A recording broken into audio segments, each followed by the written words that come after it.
Hey everybody, I pray you had a wonderful weekend. I have this piece of maple that a gentleman named Mike Hinman had brought me down from Georgia.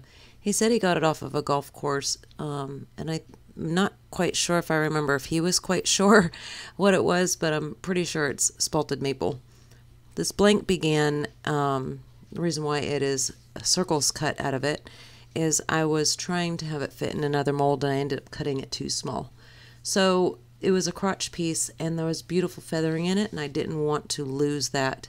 So I decided, well, it's a perfect candidate now for some resin.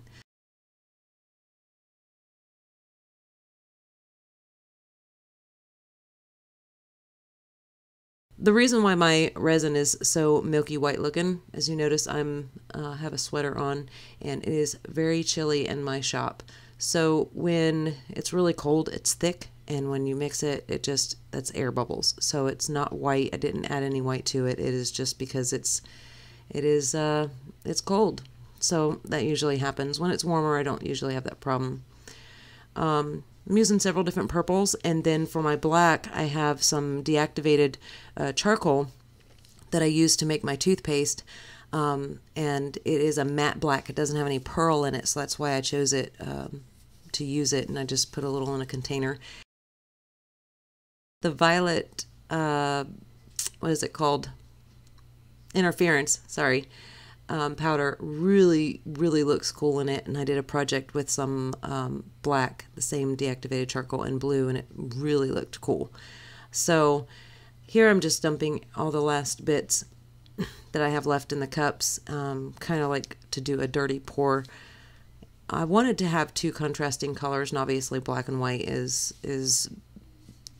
two different directions on that color scale. So I mixed all my purples and my black first, and then in a few seconds here I will mix up some white that I also put, it's pearl white that I put violet interference powders in, and because I wanted to have some sort of contrast. When I do these pours, I really never know what I'm going to get, so it's kind of experimental and hopes at the same time. You have hopes that it's going to turn out somewhat close to what you think it's going to, but it's really a hit or miss, and that's what's kind of fun about it. It's something that you don't have 100% control of, so you're always surprised, and sometimes that surprise is like not a good surprise, and sometimes it's a pretty decent one, and this one was a really good surprise. I wrapped a piece of wood in just a plastic bag and then put a weight on top to help hold it down, because that wood was pretty punky, so it did want to float. So that's what I did, and put it at 60 psi, and I left it overnight. I drilled a 50mm hole with my Forstner bit on my drill press, so that way I didn't have to spend time on the sander trying to sand that all flat. Plus, I like to incorporate some of those pieces that are randomly sticking up there in the piece if I can, so that's another reason why I leave it, because it's a design opportunity. I get a lot of questions about the shavings I get when I'm turning resin. As you notice here, I'm just getting chips, and that's because I'm turning, it's wobbling. I'm still trying to round it out, and I'm turning really fast. Like I'm pushing, in other words, really fast. I'm just trying to get the unevenness off of it, so I am kind of expecting it to chip really bad. You can use negative rake the whole time and do that. I'm just very impatient, and there's consequences to going really fast. Number one, the chips flying off there is like glass, and if you notice my hand, it is getting cut up pretty good. There are little small lacerations on my hand from it, and I just grin and bear it until I can get it shaped. So I apologize for the blood for those of you who are sensitive to blood. I didn't purposely leave that in there, so I really do apologize. I don't mean to offend anybody with that, but it is, that's part of not taking your time and cutting slow. I just wanted to get the like I said, the out of balanceness out of it, and get to where I can start shaping it, and then I start taking a little more time with my bowl gouge and my scrapers. Negative rake scrapers are the #1 best tool to use with resin, because I almost never get those chips like that when I use my negative rake. And if I do get chips, it's because I'm pushing way too hard on it. I'm trying to rush it. And so I feel if I'm going to rush it, I might as well just do it with my gouge and get it over with. So here I'm running across some really punky pieces. And punky wood and scrapers, if you notice, it just really does not like each other. The scrapers tend to just kind of pull more punkiness out. If you notice, all that smoke is coming from the wood, and it's the reaction with the CA glue. I'm using thin here. Be careful, don't breathe that stuff in. You can't tell, but I had left that on the lathe and walked out of the shop, even though I have a mask that has an air filter thing going in it. If you can smell it, you're breathing it. It doesn't matter. So I just pour it all on, get as much as I can on there, and then just leave and turn on my fan that's overhead of me, just to kind of, you don't want to breathe that stuff. It's not good for you at all, and you can tell it right off the bat. You'll smell it. It's just, whew, it's potent. And I contribute that to, because one, it's punky wood and it's absorbing it really good, and the heat, sort of like resin where it heats up, so it kind of boils in the wood. It doesn't happen every single time, but it's always good practice to not be standing over the lathe and breathing the CA glue. Just put it on and you know, let it give it some time to air out and dry. And the activator kind of helps cut that down, because it cures it right away, instead of it, you know, continuing to do that boiling, steaming, you know, fumes. The activator stops it. So it's always good to use that if you have it, if you can. At this point in the design, one side was really, really low, but I didn't want to lose having that resin kind of wrap around into the top.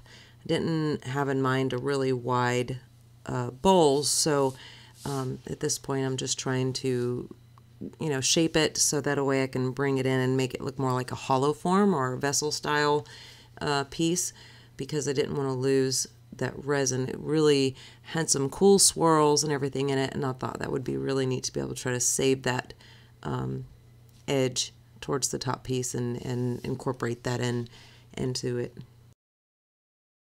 And that's kind of why a lot of my pieces are shaped like that, because I'm wanting to save something about the piece that just looks really cool, and I would rather have a million pieces shaped the same exact way and be able to showcase the grain or whatever else is going on in it, because it really is about the wood. I mean, yes, we create and design, and we have in our head these beautiful pieces, but anybody who has been turning knows that the wood sometimes is going to make the decision for you on how what you're really going to end up with. And I like that. I like that it's something that you don't have complete control over, because, you know, sometimes you just have to make decisions all the time, and it's good to just be able to say, okay, wood, you make up your mind on what it is that you want to be, and I'll go with it. You'll just surrender to your grain, surrender to the patterns, and just go with it, and you know, kind of just be free in shaping it. And I know it kind of sounds like totally hippie, but that's just my thought process and how I flow. So as you noticed, I use mineral oil to sand, and that's so that way the wood doesn't swell. If I use water, a lot of times the swelling won't happen right away, but when it dries out, I have one piece that I used water to sand with that was wood and resin, and it cracked like 3 or 4 days. 3 or 4 days later, the resin actually separated from the wood, and it wasn't cracked when I turned it. It wasn't, like I said, it didn't crack right away. After it dried out, it moved, and so therefore the resin doesn't move and the wood does, so you get cracks. So that's why I sand with mineral oil, because it just keeps it from cracking and swelling, and the oil does not do that at all.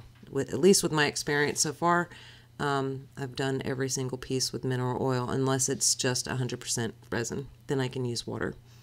The downfall about using mineral oil, though, is it does clog up the sandpaper because it just sticks. It just sticks to everything. I just have a bristle brush that I run my sandpaper over, in between using it, just to clear it all off, and that it works just fine. And it's a fair trade-off for not having a bum piece when you're finished because it cracked or broke.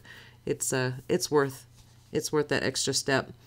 I only sanded to, I think, 800 or maybe even 1,000 on this piece, because it didn't have any clarity, in a sense, to where any scratches are noticeable. Everything looked really nice and smooth, and I just used the abrasive paste on it on the outside. I will continue finishing it once I finish the inside, so I only sanded it and then put sanding sealer on it just to help seal up some of those remainder punky areas, I guess.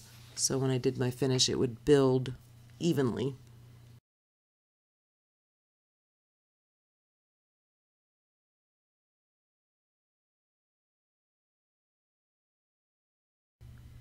I'm cutting until I get a nice flat spot so I can determine where my rim is going to start, so I can do the transition from the side up into the top of the bowl.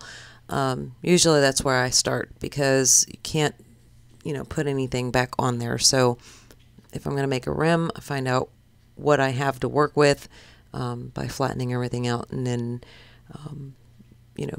using that to determine your A and B point, where you're going to connect those dots. And so that is, the process in my mind as far as that goes. I decided to put a glove on because the outside of the bowl tore my hand up pretty good, and going on the inside of the bowl wasn't any different. So I decided to, get smart this round and put something on to protect my hand. I'm using a Easy Wood Tools hollower, and it's a hit or miss with the hollower whether I get chips or these shavings. And this does not have a negative rake bit on it. It is just a regular, carbide bit. And as long as I don't push too hard and get aggressive, I get ribbons. I know whenever I'm being a little too aggressive, because then I start getting chips again.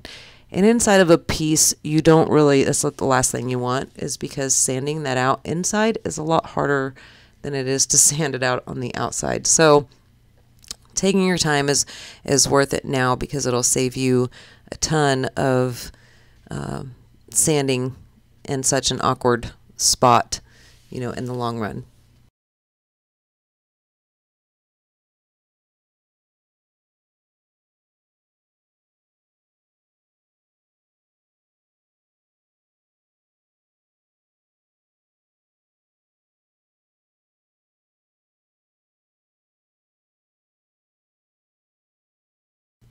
I originally wanted to coat the inside of this with a little bit of resin diluted with some acetone, not quite as much as if I were to try to, poor man stabilize is what I call it. But after I started sanding, I had already squirt mineral oil in there, and I was like, well, that's not going to work. So I just went ahead and sanded it really good and did the same finish on the outside as I did the inside. I used the abrasive paste, and in the description below is the links for contacting Todd, who makes this himself. He makes it for his wood turning club in Georgia, and I love the stuff. It's really nice. As you notice, my past couple videos, I've been using it quite a bit. I also use the Novas or whatever you want to say, plastic polish, because that really helps polish it up. And kind of the Frenchies polish was unnecessary if I were going for just a nice, a semi-shine, I guess. But I wanted to go ahead and use the Frenchies polish to get a really nice, pretty shine. And I did about 2 coats, and with Frenchies, it builds quickly. Like in my other video, I said that it builds fast. It builds fast. So You can get streaks. Those are easily removed though by going back over with some more and kind of just running it over quickly or rubbing that down because it's just the buildup. So just be cautious, work with it, get used to it, understand how it builds. It's kind of the same animal as OB Shine Juice, but like I said, it builds faster. So that is my finished piece. Thank you again, Mike. I hope your wife enjoys this as much as I did making it. It turned out beautiful, and I'm so glad I could save that feathering in there. So I pray y'all have a wonderful weekend. Take care. Thanks for watching, and God bless.